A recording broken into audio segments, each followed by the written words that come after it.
जय।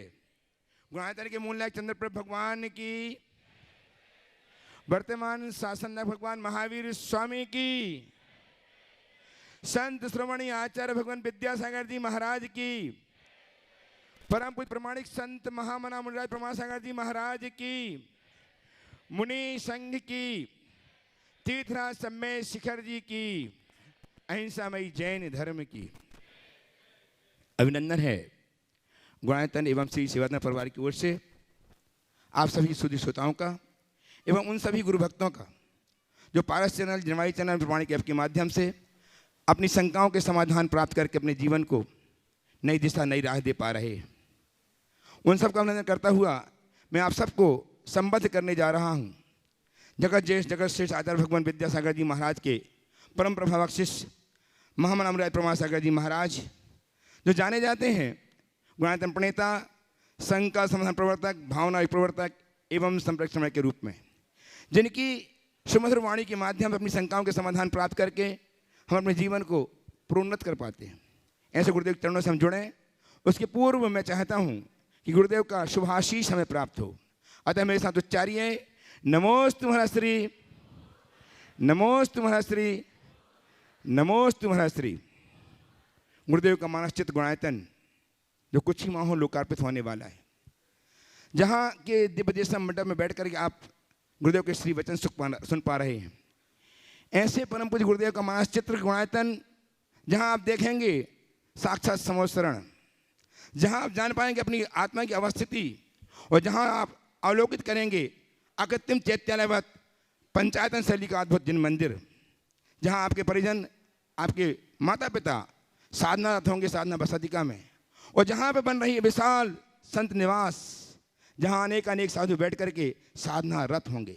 ऐसे गुणायतन में बैठ करके आप हम सब आज गुरु के श्रीमुख से उनकी सुध मधुर वाणी के माध्यम से अपनी शंकाओं के समाधान प्राप्त करें। उसके पूर्व मैं आपको आगाह कर रहा हूँ, आपसे निवेदन कर रहा हूँ कि यदि आप आज तक गुणायतन से नहीं जुड़े हैं तो अपने जीवन को गौरव प्रदान करने के लिए गुणायतन से अवश्य जुड़ें। आज भी गुणायतन से बहुत सारे लोगों ने अपने आप को संबद्ध किया है और अपने जीवन को गौरवान्वित किया है। उनके नाम उच्चार रहा हूँ, आपकी करतल ध्वनि उनके स्वभाव को प्रोत्साहित जरूर करे। आज स्वर्णदान देकर के श्री श्रियांश कुमार जी अशोक नगर से इन्होंने जोड़ा है, स्वर्णिम जीवन बनाया है जीवन को। बहुत बहुत साधुवाद। यदि उनके परिजन कोई हों तो अपने स्थान में खड़े होकर के आशीर्वाद प्राप्त कर लें। इसी क्रम में निर्माण जी के रूप में अपने आप को सदस्यता प्रदान की है श्री विजय कुमार जी जैन, श्रीमती मृदुला जैन, अंशुल जैन, भानगढ़ वाले खुरई मध्य प्रदेश। यदि उपस्थित हों तो अपने स्थान में खड़े हो जाएं, आशीष प्राप्त करें गुरुदेव का। और डॉक्टर आलोक एम जैन, श्रीमती रश्मि अनन्या आरव जैन, वास्त्राल, अहमदाबाद गुजरात, ये भी संबद्ध हुए हैं। अपने स्थान में खड़े होकर के आशीर्वाद प्राप्त कर लें। गुणायतन के निर्माण मित्र के रूप में आपकी कर्तव्य ध्वनि के सम्मान में बजती रहे, इन्होंने बहुत अच्छा उपक्रम किया है अपने आप को जोड़ करके। निर्माण मित्र के रूप में श्री राजीव जी, श्रीमती ज्योति जैन, शुभम शिखा, आयुष दक्ष जैन, ग्वालियर मध्य प्रदेश, ये संबद्ध हुए हैं। आ जाएँ शीघ्रता से गुरुदेव चरण की अभिवंदना करें, पूरे परिवार के साथ आएँ, आशीर्वाद प्राप्त करें। और इनका सम्मान करने के लिए गुणायतन के CEO श्रीमान सुभाष जी एवं श्रीमान चंद्र कुमार जी जैन जबलपुर, जो गुणायतन की रीढ़ के समान यहाँ पर उपलब्ध हैं, दोनों ही से निवेदन कर रहा हूँ शीघ्रता से आएँ, इनका सम्मान करें और आपकी तालियां लगातार इनका सम्मान करती रहें। दोनों ही सम्मानी का और सम्मानकर्ता का सम्मान करें, आपकी तालियां। निर्माण मित्र के रूप में श्रीमती विजय जी जैन, माता स्वर्गीय श्रीमती जैन भोपाल, संबद्ध हुए हैं। यदि उपस्थित हैं तो शीघ्रता से आ जाएं। और इनका सम्मान करने के लिए गुणायतन की मंत्री सुश्राविका श्रीमती चंद्रकला जी पाटनी एवं श्रीमती कीर्ति जी दिल्ली, ट्रस्टी गुणायतन, दोनों ही आ जाएं सम्मान करने के लिए। यदि उपस्थित हैं तो श्रीमती विजय जैन का, श्रीमती जैन का नहीं है उपस्थित तो आपकी तालियां उन तक पहुँचें, भोपाल तक पहुँचाएं तालियों को। और निर्माण मित्र के रूप में श्रीमान राजेंद्र कुमार जी, श्रीमती संध्या जी, दीपक जी, दिव्या, कुलदीप, तनु, अक्षत, अर्थव आदि जैन, श्री जी परिवार भोपाल, ये संबद्ध हुए हैं। बहुत बहुत साधुवाद के साथ यहाँ आमंत्रित कर रहा हूँ, आएँ, गुरुदेव चरणों की अभिवंदना करें, आशीर्वाद प्राप्त करें। और इनका सम्मान करने के लिए गुणायतन के ट्रस्टी श्रीमान प्रदीप जी काला रांची, जो प्रमुख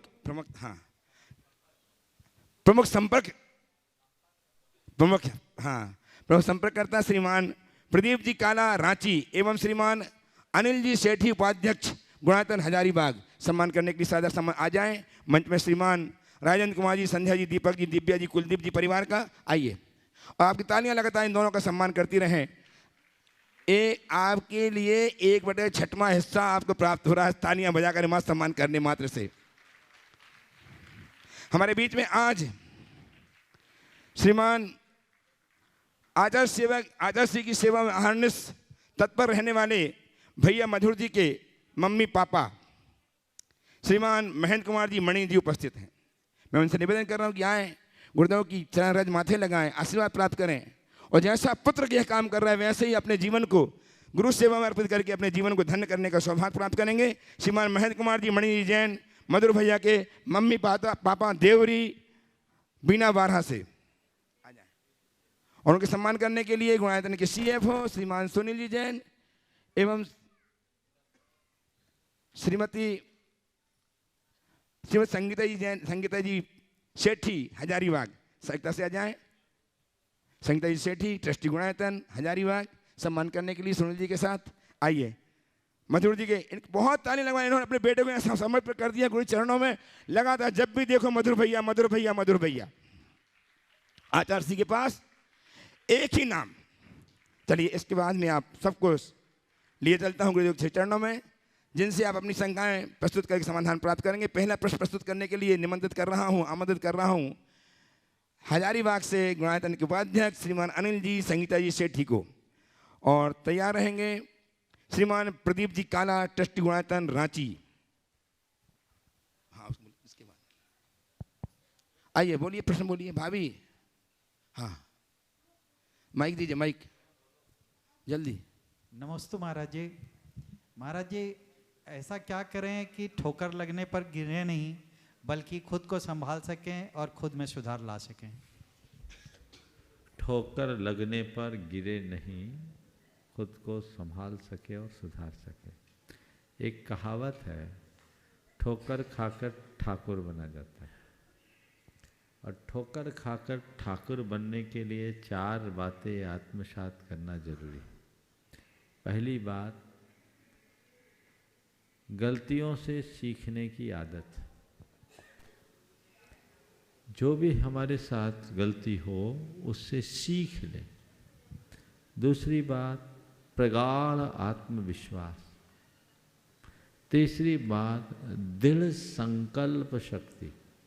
आत्मविश्वास होना चाहिए और संकल्प मजबूत होना चाहिए। एक बार ठान ले तो ठान ले।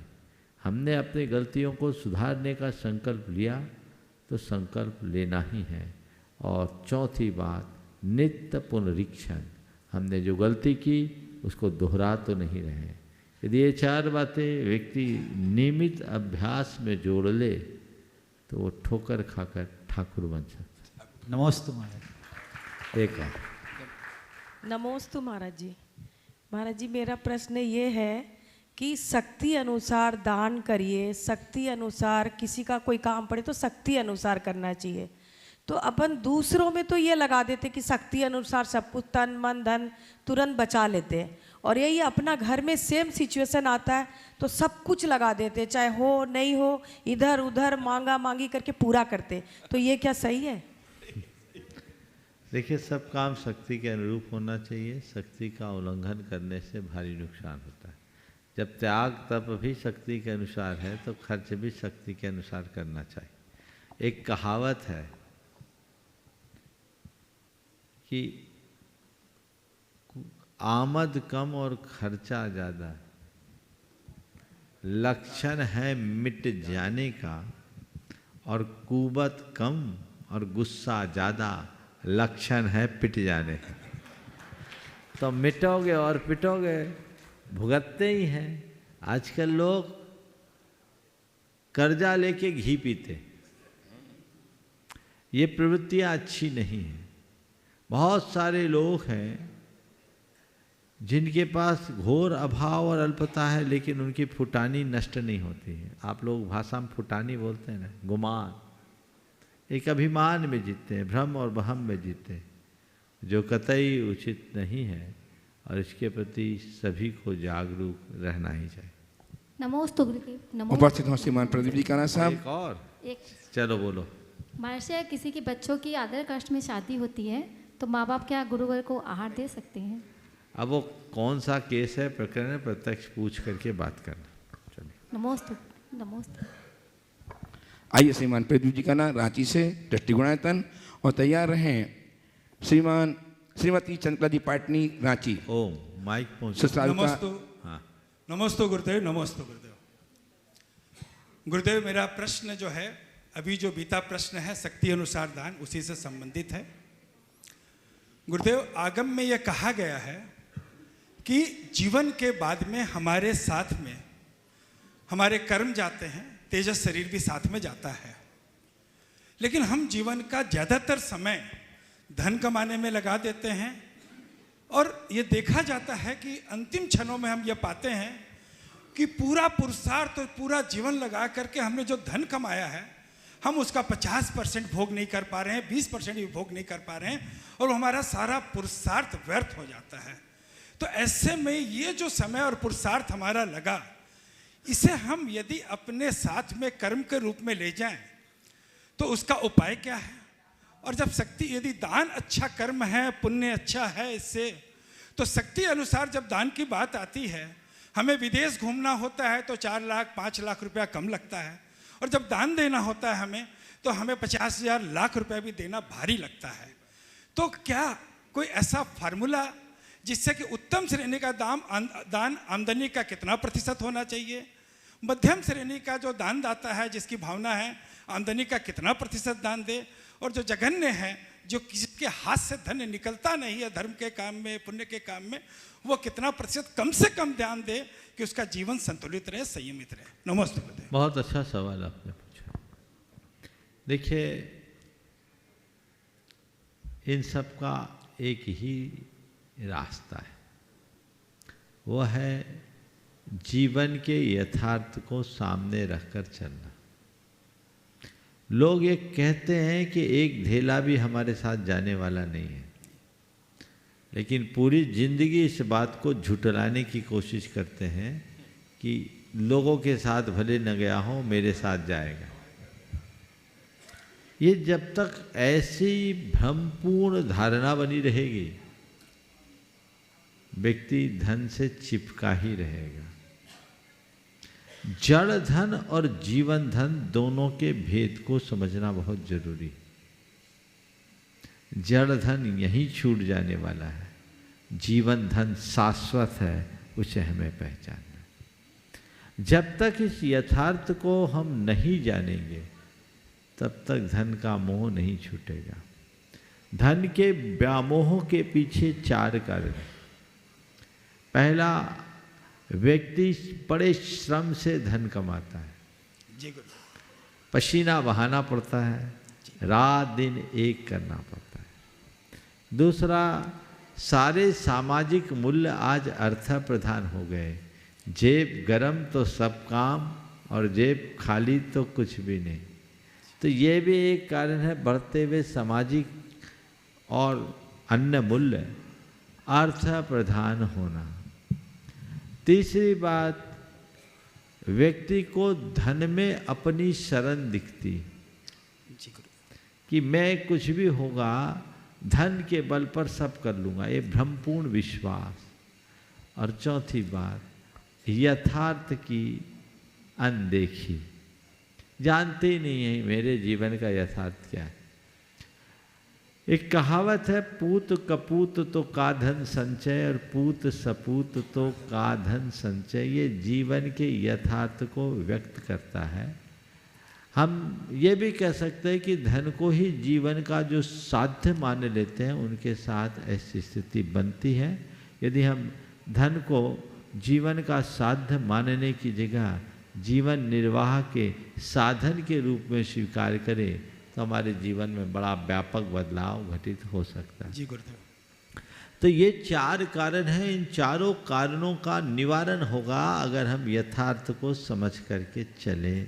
तो सबसे पहले ये सोचें कि मेरे जीवन में धन का स्थान क्या है। सदैव एक बात ध्यान में रखना चाहिए कि धन का जीवन में वही स्थान है जो नाव को चलाने के लिए पानी का। गुरुदेव। पानी के बिना नाव नहीं चलती, लेकिन सदैव ये बात ध्यान रखना चाहिए, पानी नाव के नीचे हो, पाँव नाव के भीतर नहीं। जब तक पानी नाव के नीचे है, नाव की शोभा है और नाव हमारी तरनहार है, लेकिन पानी नाव में आ गया तो नैया को डूबने से नहीं बचा सकते। जो व्यक्ति धन को जीवन निर्वाह का साधन मान कर चलते हैं, उनके पानी नाव के नीचे है, और धन ही जिनका साध्य बन गया, उनके नाव में पानी है, उन्हें डूबने से कोई नहीं बचा सकता। गुरुदेव, तो ये यथार्थ अपने सामने होना चाहिए। और फिर अगर मेरे पास धन है, ये मेरे जीवन के निर्वाह का साधन है, तो अपने द्वारा अर्जित धन का उपभोग करो और उपयोग करो। तीसरा कोई काम नहीं। जरूरत के लिए कमाओ, अपनी ज़रूरतों की सीमा बनाओ, उसकी पूर्ति हो जाए तो ज़रूरतमंदों के लिए कमाओ। तीसरा कोई औचित्य नहीं। जो लोग धन को जीवन निर्वाह का साधन मानते हैं, वे जितनी तत्परता से कमाते हैं, उतनी उदारता से लगाते हैं।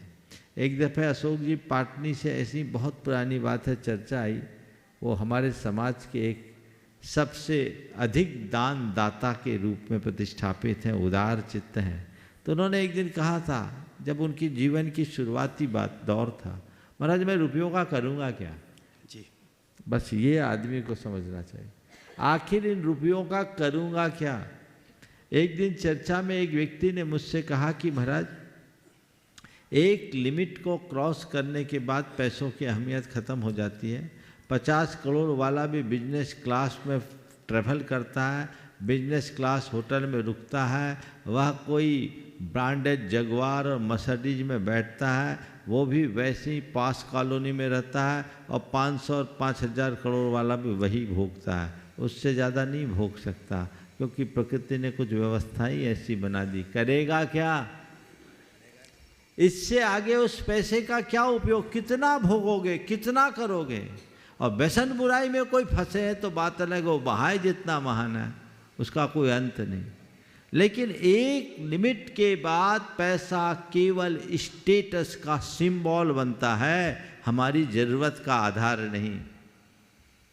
तो हम कहेंगे कि अगर स्टेटस ही बनाना है तो पैसा कमा के मत बनाओ, पैसा लगा के बनाओ। गुरुदेव, गुरुदेव, मैं आपसे एक सवाल पूछना चाहता हूँ।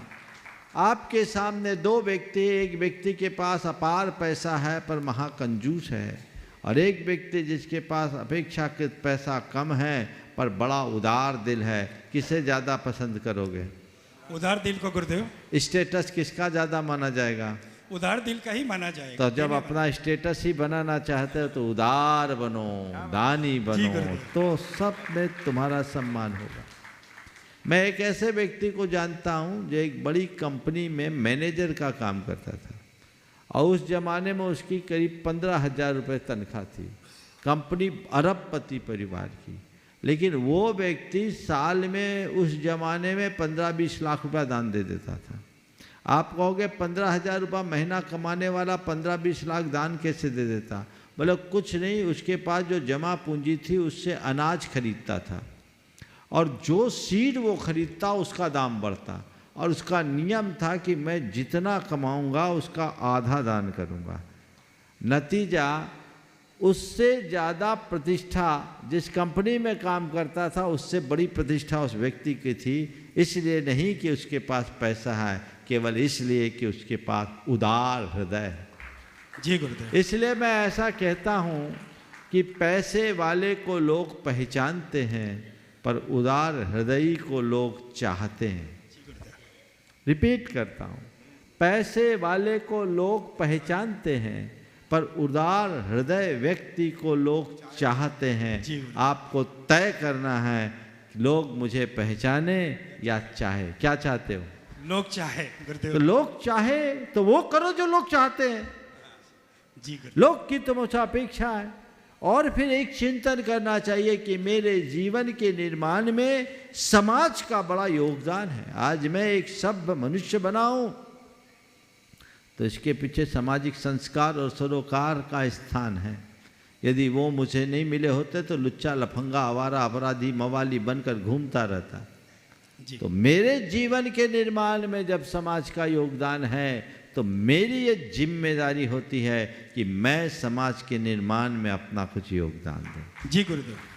आपने सवाल किया कि अपनी आय का न्यूनतम कितना दान करें। गुरुदेव हमारे यहाँ 3 तरह के दातार बताए और हर व्यक्ति को दान करने के लिए उत्साहित रहना चाहिए।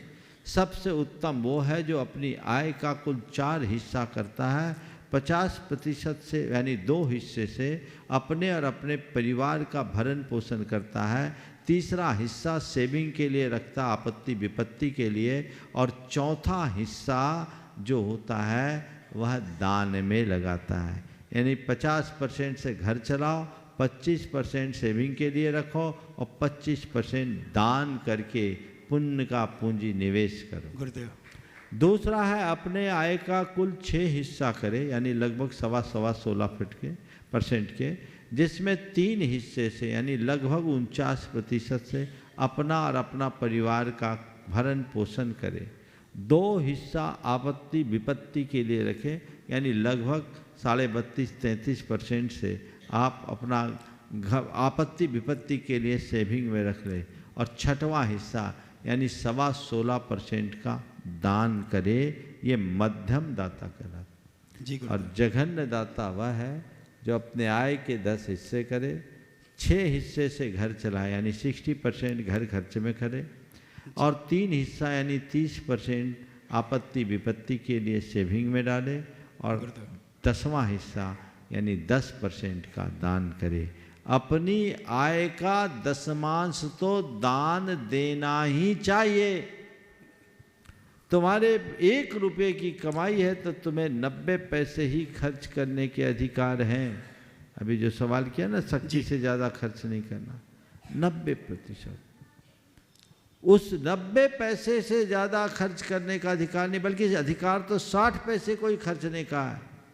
30 पैसा बचा के रखो, कभी आपत्ति विपत्ति के लिए किसी के मोहताज ना होना पड़े, और कर्ज लेकर ना खर्च करो ना कर्ज लेके दान करो। ये सोच यदि विकसित होती है तो वह जीवन की उन्नति का बहुत बड़ा आधार बनती है। ऐसी ही सोच बनाकर सभी को चलना चाहिए। आपने बहुत ही प्रासंगिक सवाल किया है। यदि ये संदेश लोग आत्मसात करें तो उनके जीवन का सुनिश्चित निर्माण होगा। हम अपने जीवन के मूलभूत साध्य को पाने में समर्थ हों। उपस्थित हैं सुश्राविका चंद्रा जी पाटनी, रांची से उपाध्यक्ष गुणायतन, और तैयार रहें व्रती बहन सविता जी, व्रती नगरी पिंडरई। जी, मुझे मंच के माध्यम से 2 घोषणाएं करनी हैं। हाँ बोलिए। रांची में दिगंबर जैन भवन हरमूर रोड में जो भी तीर्थयात्री है जो रांची रेलवे स्टेशन से, एयरपोर्ट से या सड़क के माध्यम से आते जाते हैं, उनके लिए जैन शुद्ध भोजनालय की व्यवस्था की गई है, और सभी लोग उसमें आकर के अपना निःशुल्क जो है भोजन को प्राप्त कर सकते हैं। पहले बहुत तकलीफ थी, यह व्यवस्था नहीं थी, तो रांची जो भी आ रहे हैं तीर्थयात्री इस सुविधा का लाभ उठाएं। और गुरुदेव, हमारे समाज के, रांची समाज के सृष्टि श्री धर्मचंद जी रारा का स्वर्गवास अभी हुआ है थोड़े दिन पहले, तो मैं चाहूँगा कि वो जीव जिस भी भाव में है, जिस भी पर्याय में है, आपका आशीर्वाद उस भव्य मैंने कल ही उनको अपना आशीर्वाद इस मंच से दे दिया है, उनके परिवार को भी दिया है। कल सुभाष जी ने इसकी जानकारी दी, शायद परसों ही उनका देहावसान हुआ। जी गुरुदेव। हाँ, वो हमारे समाज के एक बहुत मजबूत स्तंभ थे। काल ने उनको छीना है, पर मैं उम्मीद करता हूँ उनके बच्चों में धर्मचंद जी का आदर्श जरूर उपस्थित होगा और वे उनके ही गौरव गरिमा को आगे बढ़ाएंगे। जी गुरुदेव। नमस्ते गुरुदेव। आई चंद्रा जी तैयार हैं, सविता जी जैन पिंडरई से तैयार रहेंगे। इसके बाद अभिषेक जी जैन, सुपुत्र श्रीमती बंदा जैन, दिल्ली। मेरी तरफ से जगत के सब जीवों की तरफ से मुनिराज के चरणों में नमोस्तु। सब छुल्लक जी महाराज के चरणों में इच्छा में। महाराज श्री, इंसान वास्तु के अनुसार घर तो बना लेता है लेकिन शांति नहीं मिल पाती, तो फिर उसे शांति किस प्रकार से मिले ये सबको पता चलना चाहिए। वास्तु के अनुसार घर बनाने से शांति नहीं मिलेगी, जीवन की वास्तविकता को पहचानने से शांति मिलेगी। मैं बात को दोहरा रहा हूँ, केवल वास्तु के हिसाब से घर बनाने से शांति नहीं मिलेगी, जीवन की वास्तविकता को जानने से आपको शांति मिलेगी। तो जीवन की वास्तविकता क्या है? वस्तु के स्वरूप को समझो, पहचानो। हम लोग बोलते हैं वस्तु स्वरूप विचार खुशी से सब जग सब दुख संकट हरा करे। तो सहा करे तो वस्तु स्वरूप को समझो। वस्तु स्वरूप क्या है? संसार में जो हो रहा है वो मेरे हाथ में नहीं है। मैं जो चाहूँ वह हो वो मेरे हाथ में नहीं है। जो हो रहा है उसे मैं चाहूँ ये मेरे हाथ में। इस यथार्थ को समझे, सोच को सकारात्मक बनाए, कर्म विधि के विधान पर विश्वास रखना सीखे और ये मान करके चले मैं केवल निमित्त मात्र हूँ, मैं करता नहीं, तो जीवन में बहुत बड़ा बदलाव आ सकता है। उपासित हम प्रति बहन सविता जी पिंडरी से तैयार हैं। श्रीमान अभिषेक जी, सुपुत्र श्री श्रीमती वंदना जी जैन दिल्ली से ट्रस्टी गुणायतन, और तैयार रहेंगे सुश्री सिद्धि जैन धुलियान। नमस्ते महाराज जी, इच्छामी महाराज जी। महाराज जी, समाधि और संलेखना में क्या अंतर है?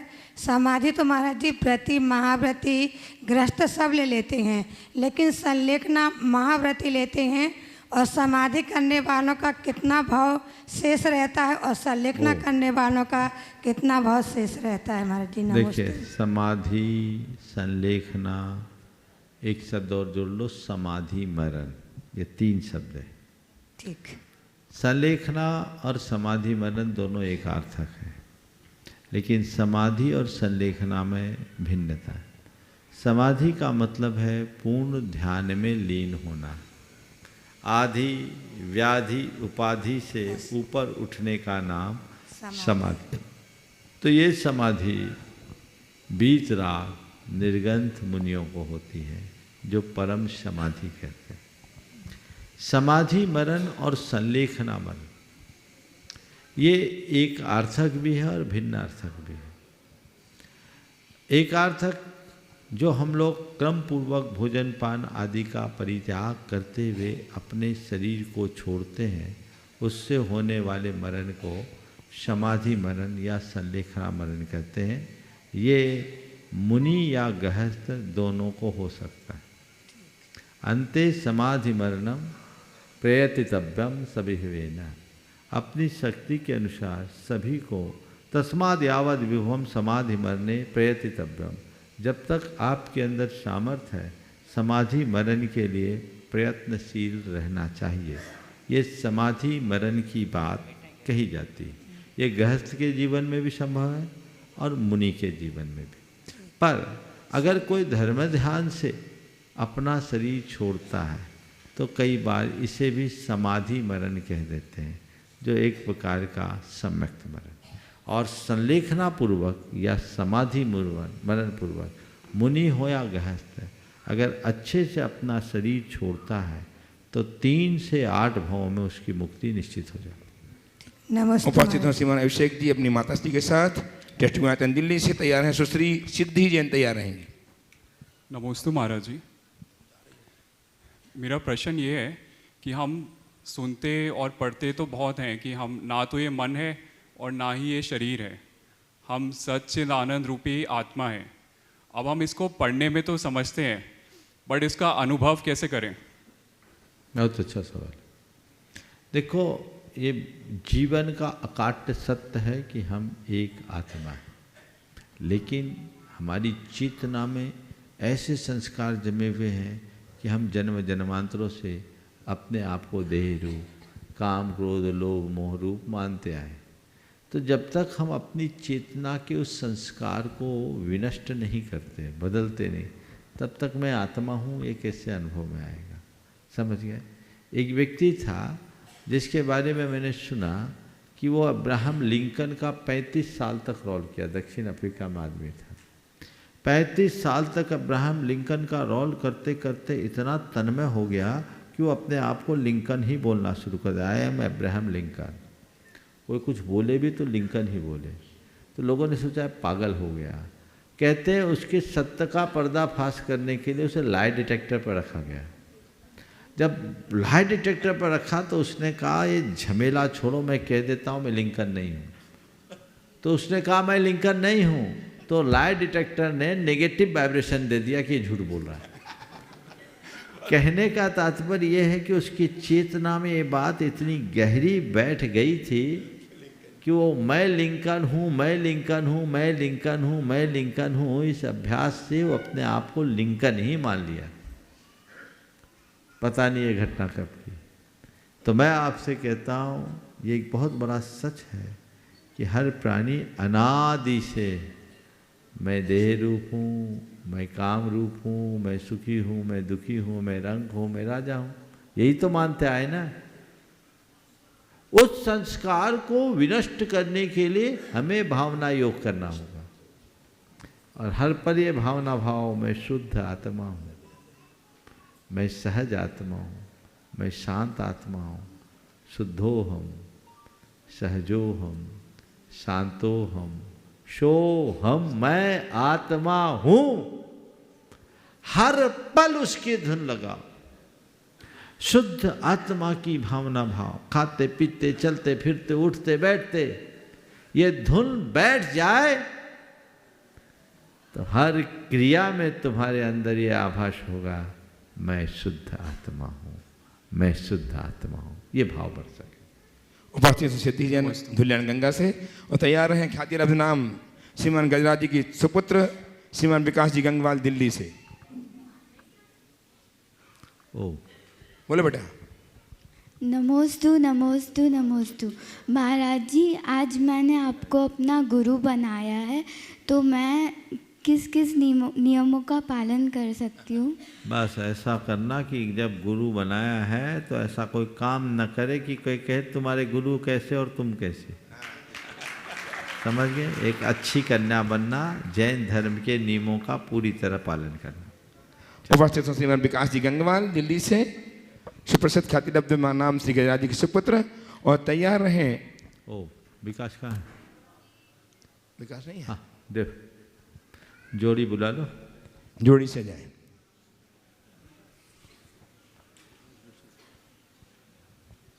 तैयार हैं यशी यशिता एवं प्राची जैन जबलपुर।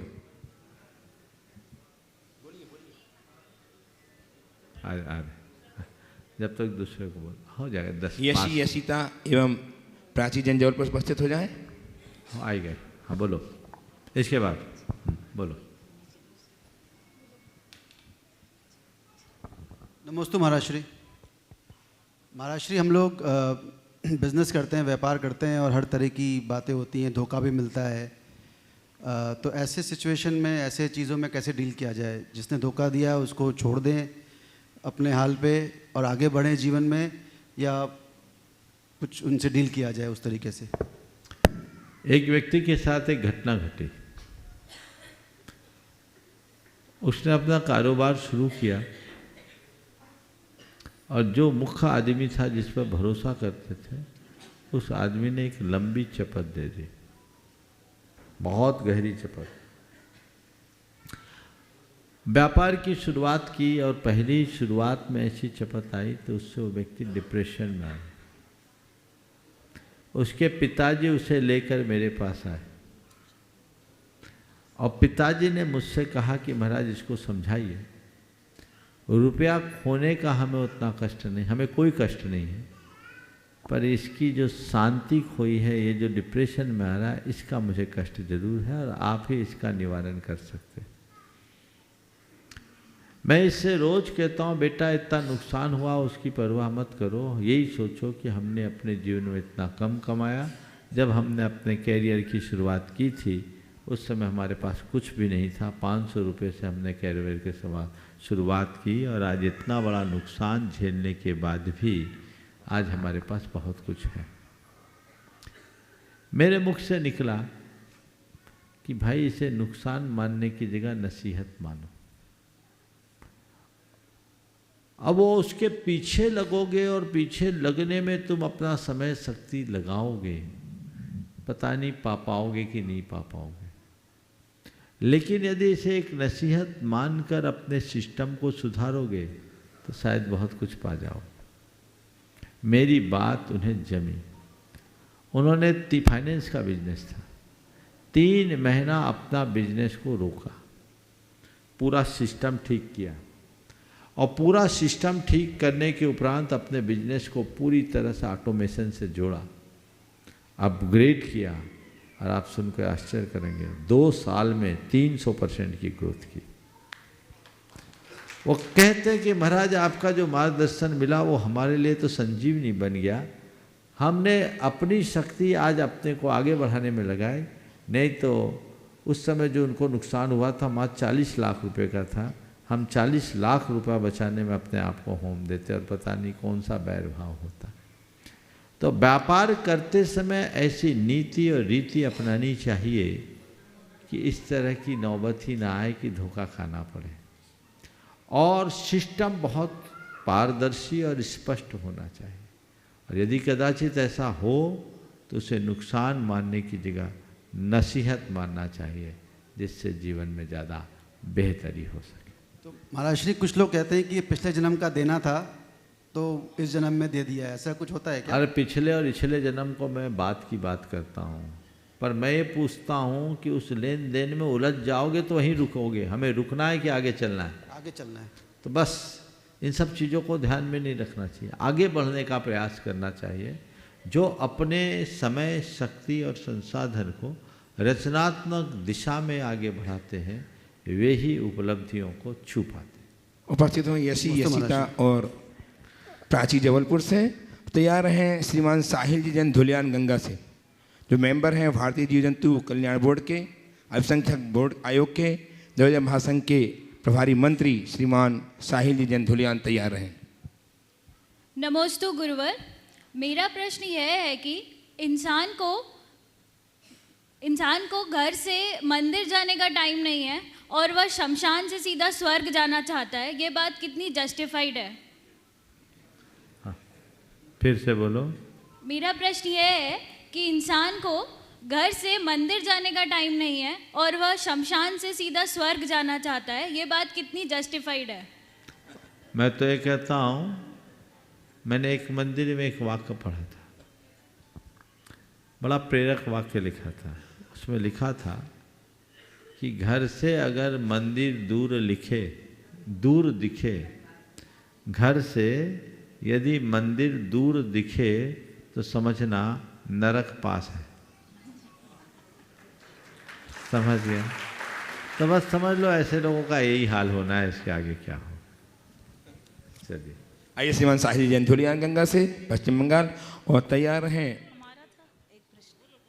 मुनि श्री के चरणों में बारंबार doctor Piyush ji Jain cancer specialist एवं Shri doctor Shefali Jain eye specialist Jabalpur तैयार रहेंगे आपके अपने वक्तव्य के लिए।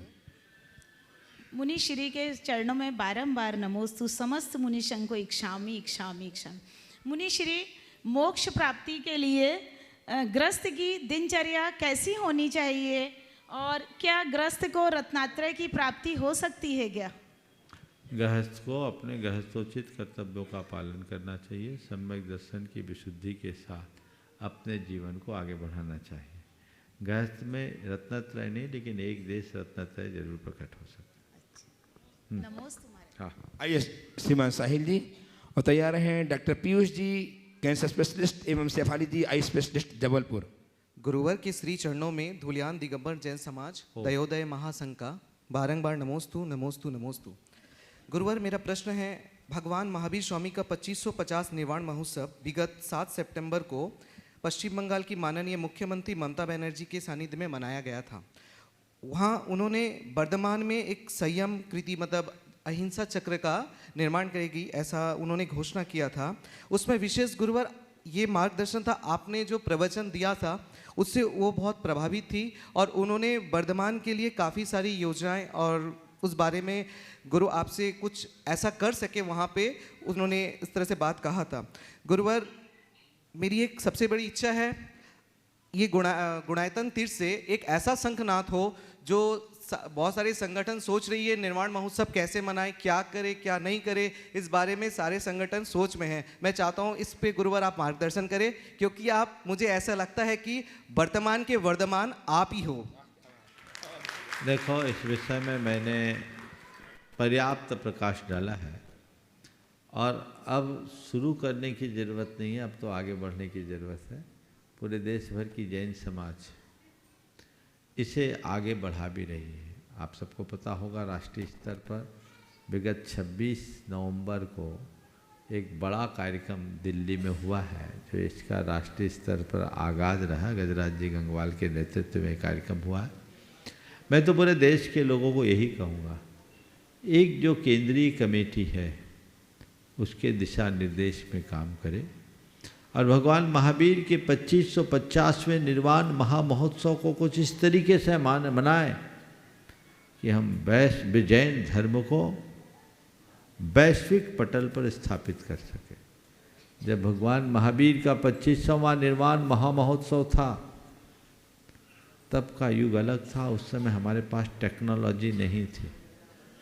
आज का युग है जब हम आर्टिफिशियल इंटेलिजेंस तक पहुंच चुके हैं, टेक्नोलॉजी के चरण तक पहुंच चुके हैं। क्यों ना ऐसी संधि काल का उपयोग करते हुए हम जैन धर्म को व्यापक स्तर पर प्रसारित करें और सारे विश्व में इस बात को स्थापित करने की चेष्टा करें कि एकमात्र जैन धर्म ही है जो हमारे व्यावहारिक जीवन को सुखी, संतुलित और शांत बना सकता है और लोग इसे जन धर्म के रूप में आत्मसात करें। मैं केवल स्मारक और अन्य चीज़ों की स्थापना के पक्षधर नहीं हूँ। हमें प्रयास करना है जैन आचार और जैन विचार को प्रवर्तित करने का। यदि ऐसा करने में हम सफल होंगे तो एक बहुत बड़ी उपलब्धि हो। नमोस्तु गुरुवर। आइए डॉक्टर साहब, डॉक्टर श्रीमान पीयूष जी जैन और डॉक्टर सैफाली जी जैन। मैं डॉक्टर साहब का परिचय आप सबको दूँ। ये 2 भाई हैं, दूसरे भाई आए नहीं और दोनों कैंसर विशेषज्ञ हैं। एक सर्जन है और दूसरे कैंसर के रेडिएशन में। ये दोनों बहुत अच्छा इनका अनुभव है। मेरे से आज चर्चा हुई तो कुछ बातें जो इस मंच के माध्यम से पूरे देश के जनता के हितार्थ एक जानकारी में होनी चाहिए, जो आप सबको बहुत ध्यान से सुनना है। खासकर कुछ चीज़ें यदि समय समय पर जांच की जा सके तो व्यक्ति ऐसी जानलेवा बीमारी से बच सकता है। और इन्होंने मुझसे चर्चा में बताया, खासकर महिलाओं के स्तन कैंसर के लिए एक ऐसी जांच है जो प्रत्येक महिला खुद से कर सकती, तो ये उसे एकदम प्रारंभिक स्तर से बचा जा सकता है। पीयूष भाई, मैं तुमसे कहूँगा जो भी जानकारी अपेक्षित है कैंसर और अन्य 40-45 साल की उम्र पार करने वाले स्त्री पुरुषों के लिए अपेक्षित जानकारी वो आप सबको दें। और आप सबसे मैं कहूँगा जितने लोग टीवी पर बैठ कर इस कार्यक्रम को देख रहे हैं और यहाँ सुन रहे हैं, कॉपी पेन नोट कर ले और यदि अभी संभव नहीं तो टाइम ड्यूरेशन को नोट कर ले और इसे बार बार सुन करके आप अंकित करें ताकि असामयिक किसी भी दुर्घटना से बचा जा सके। बोलो पीयूष। नमोस्तु महाराज जी और इच्छामी सभी क्षुल्लक महाराज जी को। महाराज जी, जैसा कि आपने आज दिन में चर्चा की कि कैंसर एक ऐसी बीमारी है जो आए दिन आपको भी आपके पास जानकारी मिलती रहती है कई हमारे भाइयों बहनों की। तो इस बारे में महाराज जी ने आदेश किया कि आज मैं कैंसर के बारे में जो भी इस कार्यक्रम को देख रहे हैं तो उनको इसके बारे में सही जानकारी मिले, क्योंकि कैंसर एक ऐसी बीमारी है जिसके बारे में समाज में बहुत सारी गलत भ्रांतियाँ फैली हुई हैं। चूँकि मैं एक कैंसर रोग विशेषज्ञ हूँ तो कैंसर के बारे में मैं जो भी जानकारी आपको दूंगा वह वैज्ञानिक है और पूरी तरह प्रमाणिक है।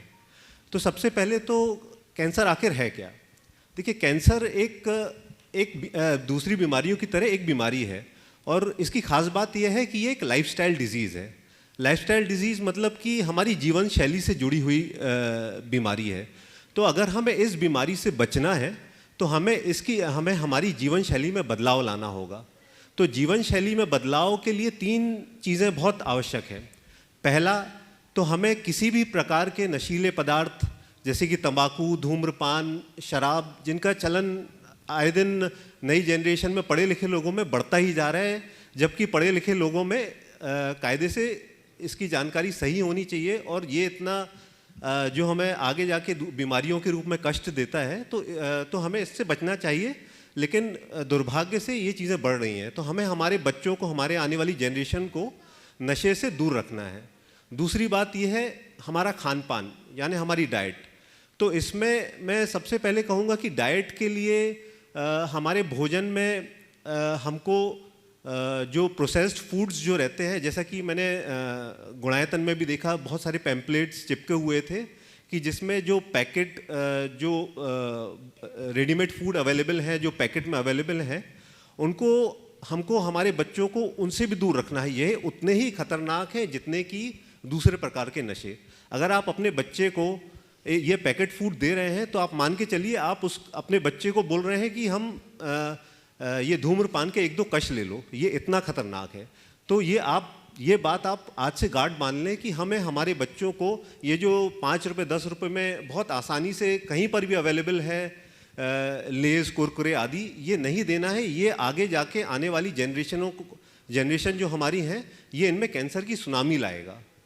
और दूसरी बात ये है कि हमको कहते हैं कि हमारा जैन खाना तो इतना सात्विक है, तब भी हमारे जैन भाइयों बहनों में कैंसर क्यों हो रहा है? तो इसका कारण ये है कि हमारे जो खाने में जो शुगर की मात्रा है, नमक की मात्रा है, मैदा है, ये बहुत ज़्यादा होती है। तो इसलिए बहुत ज़रूरी है कि संभव हो तो शुगर को, गुड़ को हमारी डाइट से पूरी तरीके से इसको शून्य कर दिया जाए। गुड़ भी महाराज जी आपके लिए नहीं है, ये आम जन के लिए है। हमारा तो ऐसे 0 है। नहीं, क्योंकि क्या होता है कि हमारे डाइट में ये शुगर और गुड़ इतना ज़्यादा होता है कि जितनी हमको ज़रूरत है उतनी तो दूसरे कार्बोहाइड्रेट रोटी चावल से मिल जाता है, लेकिन जो एक्सेस शुगर और ये गुड़ आदि रहते हैं, इससे हमारे लिपिड शुगर जो है लिपिड में कन्वर्ट हो जाती है। तो हार्ट की नलियाँ चौक होना, कैंसर तो बहुत बात की बात है, मोटापा, डायबिटीज़, शुगर और बीपी वगैरह, थायराइड, ये सब बीमारियां पहले आने लगती हैं। और मोटापा भी एक बहुत बड़ा कारण है कैंसर का। तो हमको हमारी जनरेशन, आने वाली जनरेशन में मोटापे को भी कम करना है। ये सब चीज़ें कम करके हमको मोटापे को भी रोकना है। फिर तीसरी चीज़ आती है कि हमको रोज़ आधे घंटे से 45 मिनट तक एक्टिव एक्सरसाइज करनी है। अगर हम अपनी जीवन शैली में ये 3 बदलाव लाएं तो मैं आपको गारंटी से बोल सकता हूँ कि कैंसर तो आप बहुत बात की बात है, आप 90% बीमारियों से, आने वाली बीमारियों को आप आज ही रोक पाएंगे। और फिर बात आती है कि अगर इन सब चीज़ों के बावजूद भी किसी को कैंसर होता है तो क्या किया जाए। देखिए, बहुत सारे कैंसर्स ऐसे होते हैं जो उनकी शुरुआती अवस्था में ही कुछ वार्निंग सिग्नल्स देते हैं। तो वार्निंग सिग्नल्स हर ऑर्गन जहाँ कैंसर हो सकता है, बॉडी का जो अंग है, उसके अलग अलग रहते हैं। जैसे कि मुंह या गाल का कैंसर होगा तो बहुत टाइम से उसमें कोई अल्सर होगा या कोई ब्लीडिंग होगी जो बहुत टाइम से हो रही है और वो किसी भी इलाज से थम नहीं रही है। उसी प्रकार थूक गुटकने में अगर दिक्कत हो रही है तो वो हो सकता है हमारे गले या आहार नली का कैंसर हो सकता है, या खाना खाने के बाद हमको उल्टी हो रही है या खून की उल्टी हो रही है, या फिर तो ये पेट का कैंसर हो सकता है। और अगर मल द्वार से रक्त स्त्राव हो रहा है, या फिर कभी कब्ज हो रहा है, या कभी डायरिया हो रहा है, तो ये भी जो बड़ी आंत है और छोटी आंत है, इनके कैंसर की संभावना हो सकती है। और जैसा कि महाराज जी ने बोला कि आजकल हमारी माताओं बहनों में बहुत तेज़ी से स्तन कैंसर बढ़ रहा है। तो उसमें भी शुरुआत में क्या होता है, एक बहुत अक्सर छोटी सी गांठ होती है जो महिला को पता होती है कि वो है, हालांकि उसमें दर्द नहीं होता है, और ये दर्द रहित गांठ कई बार धीरे धीरे बढ़ने लगती है। लेकिन महिलाएं क्योंकि सामने नहीं आती हैं तो वो बीमारी का स्टेज धीरे धीरे बढ़ने लगता है और बीमारी लाइलाज होने लगती है। तो बहुत ज़रूरी है कि अगर बीमारी बहुत कुछ ऐसे सिग्नल दे रही है, आपको वार्निंग साइंस दे रही है, तो आपको उसको इग्नोर नहीं करना है और उसकी पूरी जांच करनी है और उसका पूरा इलाज लेना है। मैं दावे के साथ कह सकता हूँ एक कैंसर रोग विशेषज्ञ के नाते कि अगर कोई भी कैंसर, अगर आप उसको प्रथम या द्वितीय स्टेज में आपको उसका पूरा इलाज लेते हैं तो उससे ठीक होने की संभावना 90 से 100% हो जाती है। जिसको लोग कैंसर नाम सुन के ही बोल देते अब तो लाइफ कैंसल, जबकि आज की डेट में ऐसा बिल्कुल नहीं है। कैंसर के मरीज भी अपनी पूरी ज़िंदगी जी सकते हैं बशर्ते वो सही समय पर अपनी रोग को सामने लाएं और उसका पूरा इलाज लें। और जहाँ तक ब्रेस्ट कैंसर की बात है तो इसको बहुत अर्ली स्टेज में पकड़ने के हमारे पास दो बहुत ही सरल और सुलभ उपाय हैं। पहला तो जिसमें बहुत आसान है, जिसमें किसी की ज़रूरत भी नहीं है, जिसे हम कहते हैं ब्रेस्ट सेल्फ एग्जामिनेशन या स्तन स्व परीक्षण। इसमें क्या होता है, कोई भी 18 वर्ष के ऊपर की महिला अपने स्तन को खुद से जांच सकती है और ये इसका तरीका हमको YouTube चैनल में, YouTube में अगर आप टाइप करें breast self examination animation video, तो आपको हिंदी में बहुत अच्छा वीडियो देखने मिल जाएगा 5 मिनट का। उसमें ये सारे स्टेप्स दिए हैं कि इसको कैसे किया जाता है। तो हर महीने अगर कोई महिला ये रेगुलर करती है तो उसका कैंसर कभी भी पहले स्टेज के बियॉन्ड डिटेक्ट नहीं होता, ये बहुत शुरुआत में ही ये बीमारी हमको पता चल जाती है।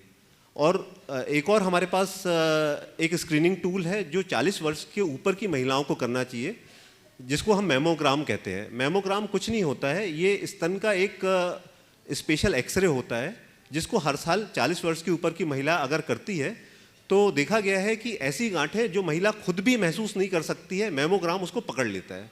और अगर ऐसी गांठों का इलाज किया जाए तो उसके 2 फायदे हैं।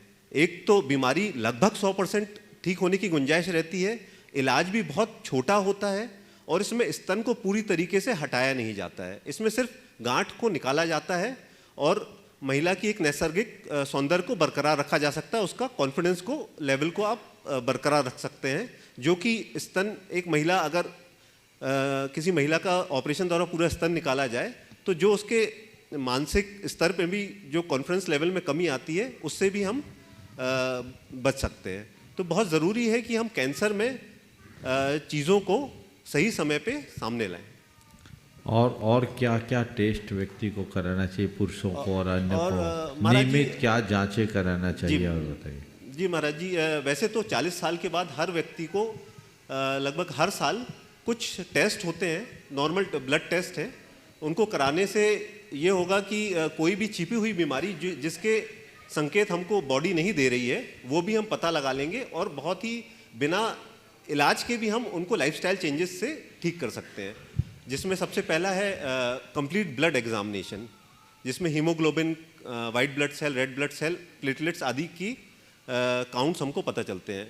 फिर किडनी के लिए होता है रीनल फंक्शन टेस्ट, जिसमें जो एक सिंपल सा ब्लड टेस्ट है, इसमें क्रिएटिनिन और ब्लड यूरिया चेक किया जाता है। और तीसरा है लिवर के फंक्शन के लिए LFT, लिवर फंक्शन टेस्ट। और बॉडी में कोलेस्ट्रॉल लेवल के लिए लिपिड प्रोफाइल होता है। और हार्ट के टेस्ट के लिए सिंपल ECG है और 2D इको है।